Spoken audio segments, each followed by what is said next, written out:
दोस्तों, हमने लक्ष्मण रेखा की कथा बचपन में सुनी है, लेकिन क्या आपने कभी सोचा है सीता जी उस रेखा को पार क्यों कर गई? क्या ये सिर्फ रावण की चाल थी या कोई गहरा संकेत? इस कहानी में छिपा एक ऐसा सच जो शायद आपने कभी नहीं सुना होगा। दोस्तों, पंचवटी में राम, लक्ष्मण और सीता का निवास। एक शांत सुबह सीता माता को स्वप्न आता है। एक सियार का रोना, एक रक्त की धारा और एक स्वर्ण हिरण जो आंखों में देख रहा है।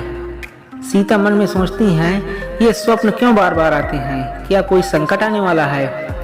दोस्तों, सीता स्वर्ण हिरण को देखती हैं और राम से उसे लाने की विनती करती हैं। राम लक्ष्मण को सीता के पास छोड़कर चले जाते हैं। सीता कहती हैं, ऐसा हिरण मैंने पहले कभी नहीं देखा। वो मुझे बुला रहा था, जैसे कुछ कहना चाहता हो। दोस्तों, राम की झूठी चीख सुनकर सीता भयभीत हो जाती हैं। लक्ष्मण जाने को तैयार नहीं होते, लेकिन सीता उन्हें उलाहना देती हैं। जाने से पहले लक्ष्मण एक चमकती रेखा खींचते हैं और कहते हैं, माँ, ये रेखा आपकी रक्षा करेगी, पर इसे कभी पार मत करना। दोस्तों, एक वृद्ध ब्राह्मण के रूप में रावण आता है। सीता उसकी भूख प्यास का आदर करती है, लेकिन रेखा के भीतर नहीं आ सकते।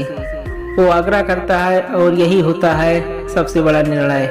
सीता अपने मन में सोचती है, धर्म कहता है भूखे को अन्न दो, लेकिन क्या ये कोई परीक्षा है? मैं अगर बाहर ना जाऊं तो मेरा धर्म अधूरा रह जाएगा। वो रेखा पार कर देती हैं और उसी पल असलियत सामने आती है। रावण उन्हें उठा कर ले जाता है, लेकिन रावण के जाने के बाद एक धुंध में सीता को एक दृश्य दिखता है। रावण की मृत्यु, लंका का पतन और एक वानर भगवान जो राम से मिलाने का वादा करते हैं। दोस्तों, ये केवल अगवा नहीं, एक युग की दिशा तय हुई है। मैंने रेखा पार नहीं की, बल्कि एक युग का प्रारंभ किया है। दोस्तों, अशोक वाटिका में सीता तप करती हैं। उनके चारों ओर अग्नि का तेज घेरा बनता है। हनुमान उन्हें देखने आते हैं, लेकिन सीता मुस्कुरा कर कहती हैं, मैं अब भी लक्ष्मण रेखा के भीतर हूँ। मेरी शक्ति, मेरी भक्ति ही मेरी सीमा है।